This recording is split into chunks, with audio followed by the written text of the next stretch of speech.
Hello बच्चे लोग, welcome to Prem sir's commerce classes. ठीक है, जहाँ पर आपको अकाउंटेंसी, इकोनॉमिक्स, बिजनेस सबके जो कंटेंट्स हैं, वीडियोस हैं, chapter wise, topic wise regularly आपको मिलते हैं। तो आज हम लोग क्या पढ़ने वाले हैं? आज हम लोग पढ़ने वाले हैं फंडामेंटल्स ऑफ पार्टनरशिप, यानी जो 12th क्लास है उसके अकाउंट्स के बारे में पढ़ेंगे और उसमें भी पार्टनरशिप के बारे में पढ़ेंगे। देखो 11th में तुमने क्या पढ़ लिया? तुमने सोल प्रोप्राइटरशिप की अकाउंटेंसी सीखी। अब क्लास 12वीं में आ गए हो तो तुमको क्या क्या पढ़ना है? इसमें पार्टनरशिप पढ़ना है, यानी थोड़ा सा लेवल हाई हो गया। पहले एक आदमी या एक दुकान या ओनरशिप का अकाउंटेंसी पढ़ते थे, अब तुम लोग पार्टनरशिप की अकाउंटेंसी पढ़ोगे, फिर तुम कंपनी की अकाउंटेंसी भी पढ़ोगे और फिर बहुत सारे फाइनेंशियल स्टेटमेंट्स के बारे में तुम कंपनी के फाइनेंशियल स्टेटमेंट्स के बारे में सीखोगे। ठीक है, तो ये जो क्लास 12वीं रहने वाला है ना, ये बहुत ही चैलेंजिंग रहने वाला है। और इसके बाद पता है तुम लोगों को CUET देना। अगर किसी यूनिवर्सिटी में तुमको एडमिशन चाहिए, रेगुलर कोर्स में एडमिशन चाहिए, इंडिया की बेस्टेस्ट यूनिवर्सिटीज़ में चाहिए, तो तुमको CUET क्रैक करना होगा। तो जो ये लेक्चर्स मैं लेके आया हूँ ना, इसमें CUET के एलिमेंट इंटीग्रेटेड होंगे, इसलिए ध्यान से पढ़ना। एक एक लेक्चर को, एक एक टॉपिक को अच्छे से कोशिश मैं भी करूंगा समझाने की और पढ़ने की कोशिश तुम भी कर लेना। ठीक है बच्चों, तो चलें शुरू करते हैं। सबसे पहले चलो शुरू करते हैं। सबसे पहले क्या? Fundamentals of partnership. ठीक, यहां पर देखो क्या लिखा है मैंने, अकाउंटिंग फॉर पार्टनरशिप और fundamentals. Accounting for partnership fundamentals. Fundamentals मतलब कि जो पार्टनरशिप है उसके बेसिक्स को समझना है। देखिए किसी भी चीज़ को अब सीधे तुम प्रैक्टिकल करने लगेगा, उससे पहले क्या जरूरी है? वो प्रैक्टिकल होगा कैसे, उसके कॉन्सेप्ट्स को समझना, यानी उसके पीछे क्या कॉन्सेप्ट, उसके पीछे क्या थ्योरी है, जिसको तुम थ्योरी भी बोलते हो। वैसे मैं नॉर्मली क्या बोलता हूँ? कॉन्सेप्ट्स बोलता हूँ, क्योंकि ये कॉन्सेप्ट्स ही हैं जो आपको they will lead you to solve the practicals correctly. तो सबसे पहले हम लोग जानने की कोशिश करेंगे कि ये पार्टनरशिप होता क्या है।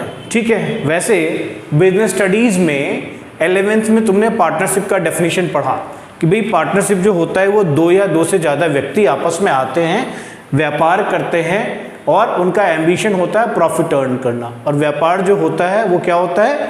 लीगल व्यापार होना चाहिए। ठीक है ना, व्यापार जब भी होगा लीगल की बात हम करेंगे, हम कभी भी इलीगल की बात नहीं करेंगे। हम स्मगलिंग की बात नहीं करते, ठीक है ना, काला बाजारी की बात नहीं करते। हम प्रॉपर अकाउंटेंसी यानी प्रॉपर लीगल बिजनेस की ही बात कर रहे हैं, और उसी के पार्टनरशिप की अकाउंटिंग कैसे हम करेंगे उसके बारे में हम पढ़ेंगे।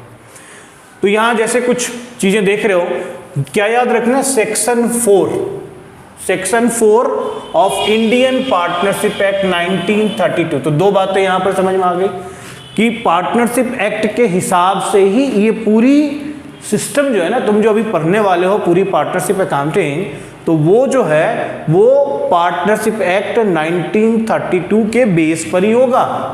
तो उसमें जितने रूल्स दिए हुए हैं वो रूल्स आपको फॉलो करने होंगे। तो कुछ रूल्स के बारे में हम लोग क्लास 12th में जितना हमारा सिलेबस अलाउ करता है हम उतना ही जानेंगे।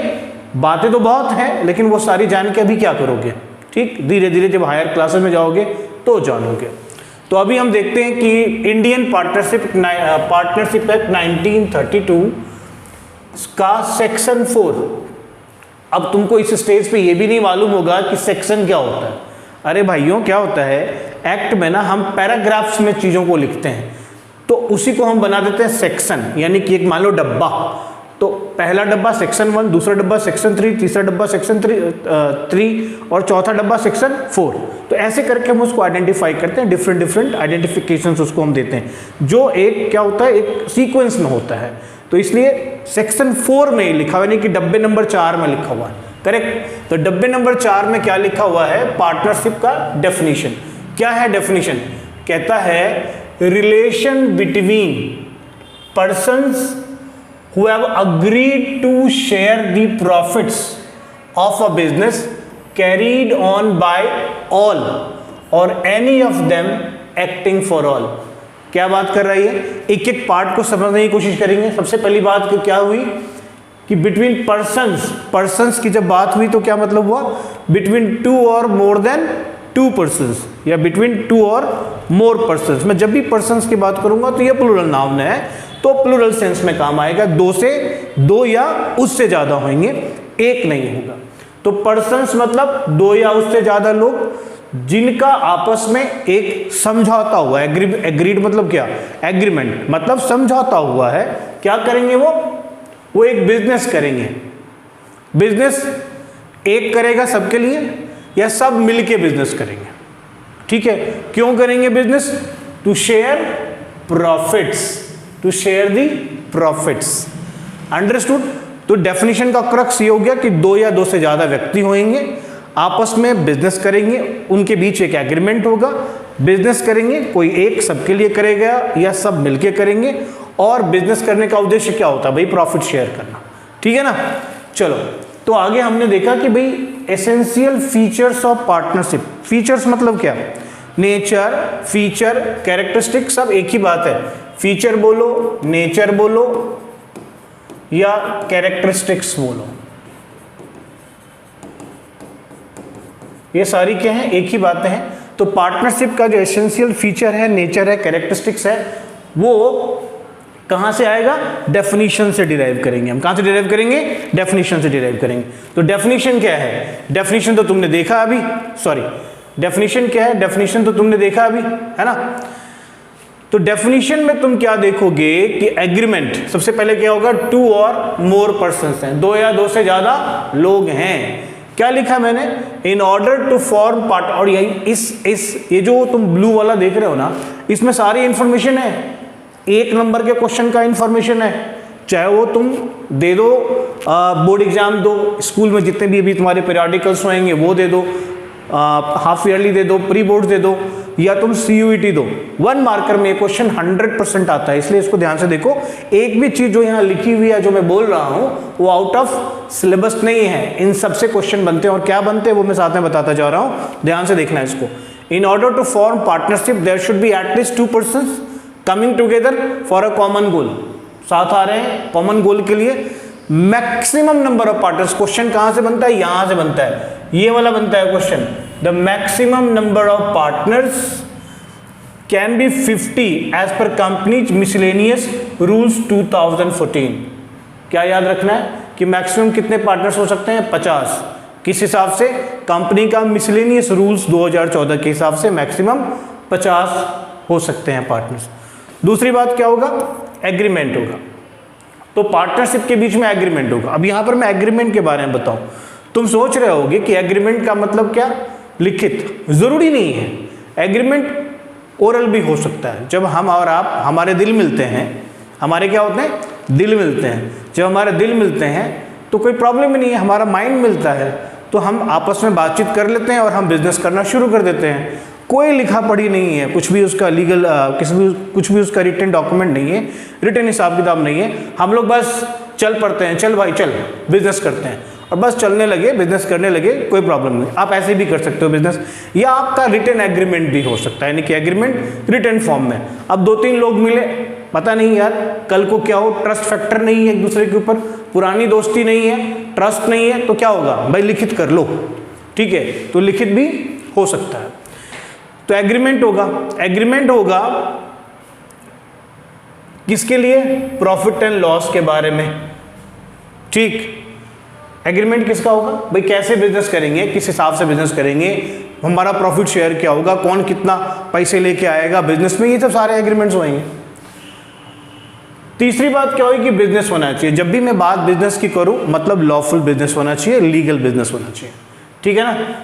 Mayor co-ownership of a property does not amount to partnership. ये बात अलग से मैंने लिख दी कि मान लो अगर किसी प्रॉपर्टी में हम दोनों ओनर हैं, दोनों ही ओनर है, कोई मान लो ज्वाइंट हिंदू फैमिली है और उसकी ज्वाइंट प्रॉपर्टी है, तो सिर्फ प्रॉपर्टी में को ओनरशिप होना, दोनों ही ओनर है, 3 भाई हैं, तीनों ओनर है, तो सिर्फ प्रॉपर्टी में ओनरशिप होने का मतलब ये नहीं होता कि पार्टनरशिप है। फिर होगा म्यूचुअल एजेंसी। म्यूचुअल एजेंसी का मतलब हो गया कि सारे पार्टनर एक दूसरे के एजेंट होंगे। यानी मान लो 3 पार्टनर है, A, B और C, कितने पार्टनर हैं? मान के चलो 3 पार्टनर है, ए बी और सी, ये 3 पार्टनर्स हैं। अब ये जो 3 पार्टनर्स है ना बंधु, पता है क्या, ये जो 3 पार्टनर्स है इसमें क्या हो सकता है कि ए का एजेंट बी और सी दोनों है। एजेंट का मतलब क्या कहोगे सर? ये एजेंट का मतलब, मान लो बी और सी बाजार में जाता है और फर्म के बिहाफ पे कोई एग्रीमेंट करके आ जाता है ना, परचेज का, सेल का, किसी भी चीज का। तो यहां पर बी और सी जो बाजार निकला है, पीछे कौन बैठा है? ए। तो ए क्या हो गया? प्रिंसिपल हो गया, और बी और सी क्या हो गए? एजेंट हो गए। और अगर ए कर रहा है तो ए एजेंट हुआ, बी और सी क्या हो गया? प्रिंसिपल हुए। इसका मतलब है कि यहां पर म्यूचुअल एजेंसी है, एक दूसरे के सारे क्या है? एजेंट्स हैं और एक दूसरे के प्रिंसिपल्स भी हैं। Got the point? यस। बच्चा लोग आगे बढ़ते हुए हम देखते हैं म्यूचुअल एजेंसी के बाद शेयरिंग ऑफ प्रॉफिट। इसको देखो, शेयरिंग ऑफ प्रॉफिट क्या कहता है? कहता कि पार्टनरशिप का एक इंपॉर्टेंट एलिमेंट क्या होता है? प्रॉफिट शेयर करना।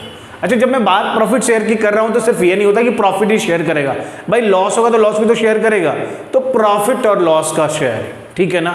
अगर प्रॉफिट हुआ तो वो हम शेयर करेंगे, उसका एक रेशियो पहले से फिक्स कर लेंगे। अच्छा, और फिक्स कर लेंगे, यही तो एग्रीमेंट होगा।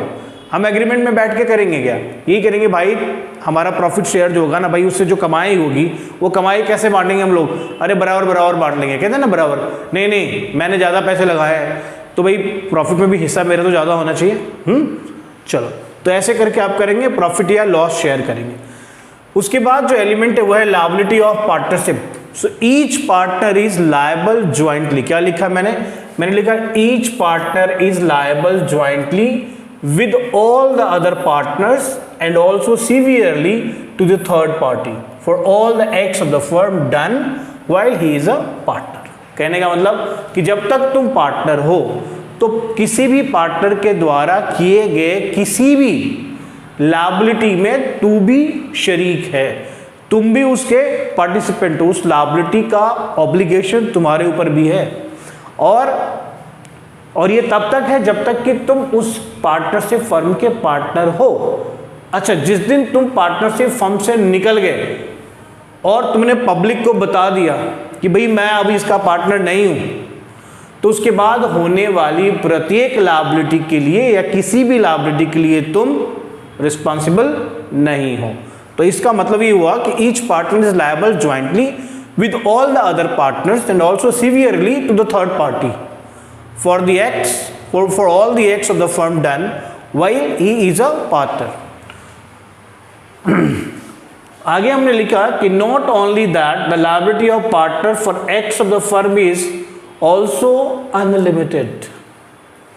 जो पार्टनर की लायबिलिटी होती है for the acts of the firm is unlimited. Unlimited का मतलब कि इन द इवेंट लायबिलिटी इतनी ज़्यादा हो गई है, नुकसान पे नुकसान होता जा रहा है। भाई नुकसान पे नुकसान होने का मतलब कि लायबिलिटी तुम्हारी बढ़ती जा रही है, तो अब तुमको फर्म को बंद करना पड़ेगा, बिजनेस को खत्म करना पड़ेगा। इसको हम कहते हैं डिसॉल्यूशन ऑफ पार्टनरशिप फर्म, यानी डिसॉल्व करना पड़ेगा तुमको अपने बिजनेस को। उस केस में जो लायबिलिटी है, यानी अब तुम जितनी भी लायबिलिटीज है वो क्या करनी पड़ेंगी? पे ऑफ करनी पड़ेंगी। अब जब ये पे ऑफ करने का समय आएगा तो लायबिलिटी इतनी ज़्यादा हो गई है कि तुम्हारे पार्टनरशिप फर्म के एसेट्स जो हैं, जो एसेट्स हैं वो एसेट्स क्या हैं? नाकाफ़ी हैं। नाकाफ़ी मतलब सफिशिएंट नहीं है। तो फिर क्या होगा? जो क्रेडिटर है वो तो मानेगा नहीं, वो कहेगा भाई मेरे को मेरे पैसे दो, मेरे पैसे दो, मेरे पैसे दो।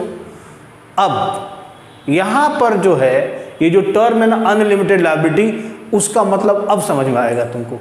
इसका मतलब ये हो गया कि भाई तुम देखो, तुम जो है अपनी जो तुम्हारी पर्सनल प्रॉपर्टी है, जो प्राइवेट प्रॉपर्टी, जैसे तुम्हारा घर हो गया, तुम्हारी गाड़ी हो गई, तुम्हारे बंगले हो गए, इन सबको बेचो और बेच करके जो पैसे आते हैं उससे भैया कर्जा पूरा करो।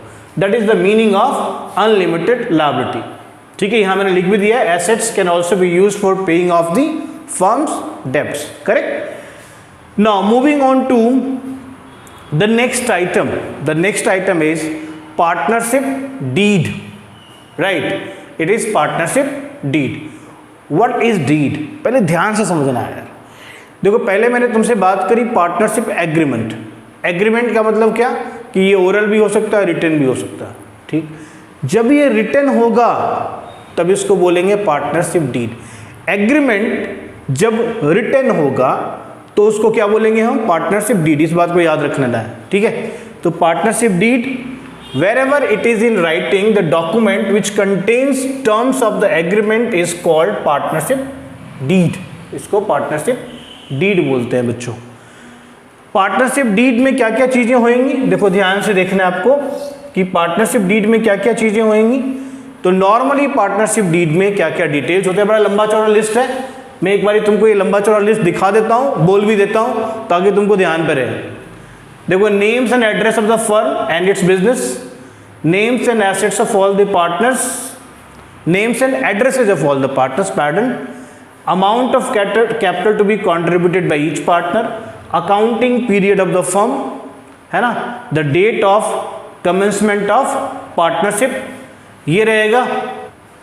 नेक्स्ट एग्रीमेंट होगा, जो पॉइंट होगा रूल में, मतलब एग्रीमेंट में, डीड में, वो होगा rules regarding operations of bank account, profit and loss sharing ratio, interest on capital, interest on drawing का रेट क्या होगा, मोड ऑफ ऑडिटर्स अपॉइंटमेंट क्या होगा, rights and duties and liabilities of partners क्या होंगे, ट्रीटमेंट ऑफ लॉस अराइजिंग, ये सब तमाम चीज़ें, बहुत सारा लिस्ट है, ठीक है। ये तमाम चीज़ें यहाँ पर होएंगे। Method of settlement of disputes among the partners, admission, retirement, death dissolution कैसे करेंगे, ये सब के रूल्स होंगे। तो नॉर्मली क्या सोचना है आपको कि जो पार्टनरशिप एग्रीमेंट होगा या पार्टनरशिप डीड होगा, उसमें नॉर्मली सारी चीज़ें, जितने भी पार्टनरशिप के बीच जो रिलेशनशिप होंगे, उन रिलेशनशिप को लेकर के सारी चीज़ें डिस्कस्ड होंगी, सारी चीज़ें उसमें गिवन होंगी।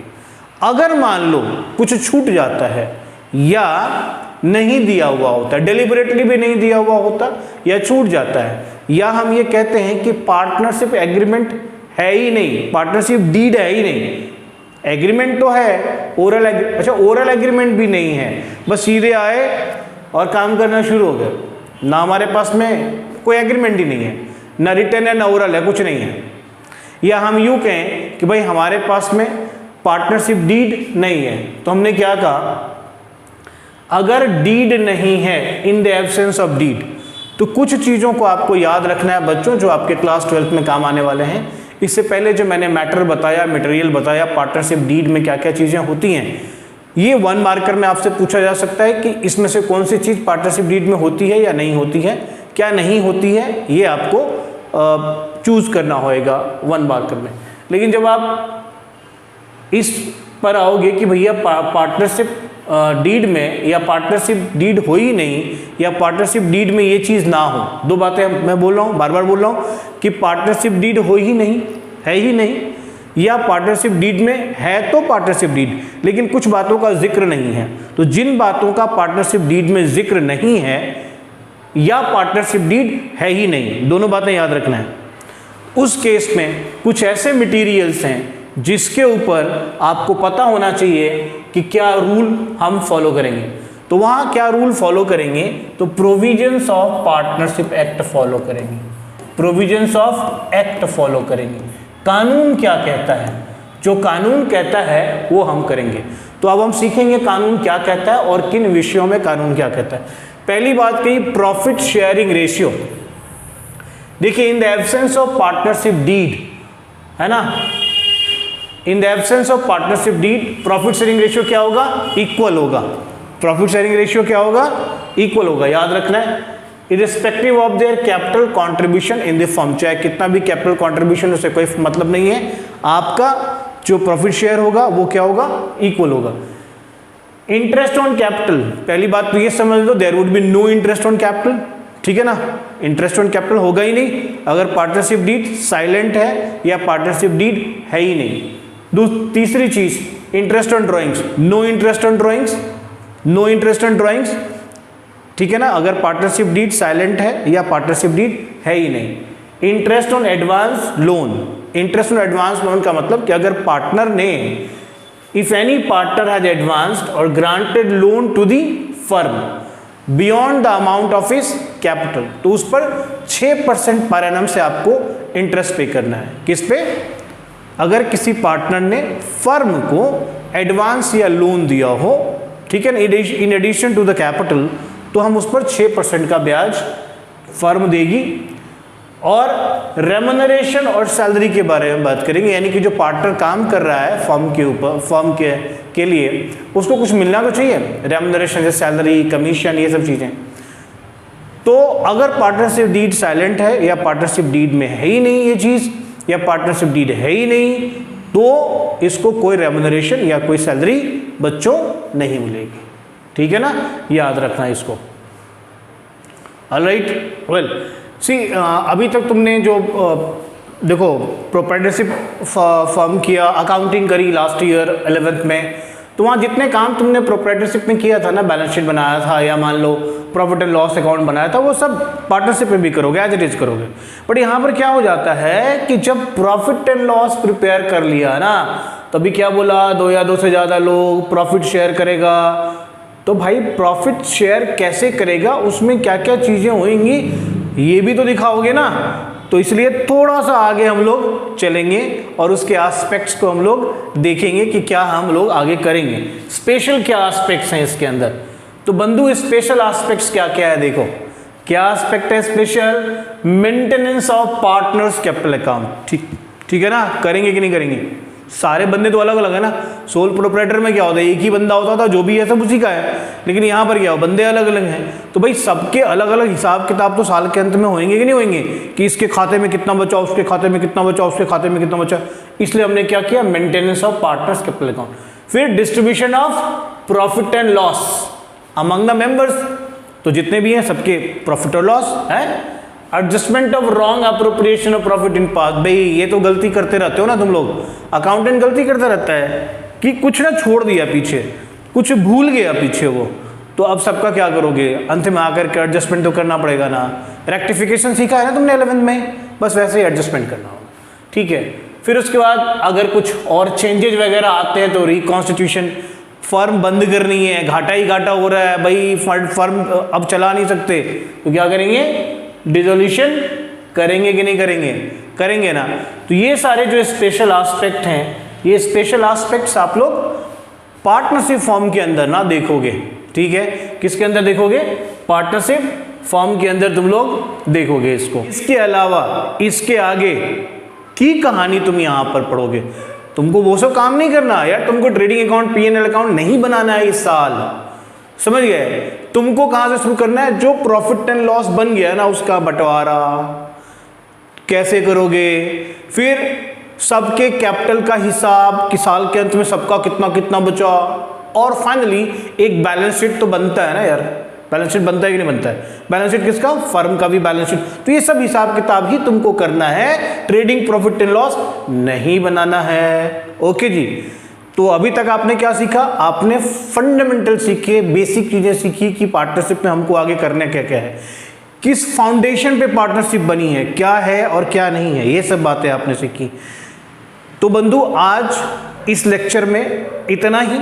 ठीक, अब अगले लेक्चर में मैं आपको क्या सिखाने वाला हूं, हाँ एक इंपॉर्टेंट बात, देखो ये जो नोट्स है ना, इस नोट्स के लिंक तुमको इस वीडियो के डिस्क्रिप्शन में मिल जाएंगे, करेक्ट, समझ गए। तो भाई साहब अगर नोट्स पढ़ना हो तो डिस्क्रिप्शन में जाकर के लिंक को जरूर टैप करना और फिर देखना, नोट्स खुल जाएगा, पढ़ लेना। दूसरी बात ये कि इसके आगे की जो चीजें हैं, यानी अब मैं तुमको अगले लेक्चर में क्या सिखाऊंगा कि पार्टनर्स कैपिटल अकाउंट क्या होता है, कितने टाइप के होते हैं, कैसे प्रिपेयर करते हैं, और भाई उसके ऊपर प्रैक्टिकल भी करके दिखा देंगे हम तुमको। ठीक है, तुम हो जाओगे खुश, है कि नहीं है। तो चलो आज के लिए बस इतना ही, थैंक यू वेरी मच। हाँ एक बात और इम्पोर्टेंट यार, जाते जाते मैं बोल जाता हूँ, देखो यार है ना, अगर तुमको वीडियो अच्छी लगे तो लाइक करना, कमेंट करना, और यार देखो अभी तक सब्सक्राइब नहीं किया ना तो जरूर सब्सक्राइब करना, बाकी दोस्तों को शेयर करना तुम्हारा काम है, तुम कर लेना। थैंक यू वेरी मच, जय हिंद, जय भारत।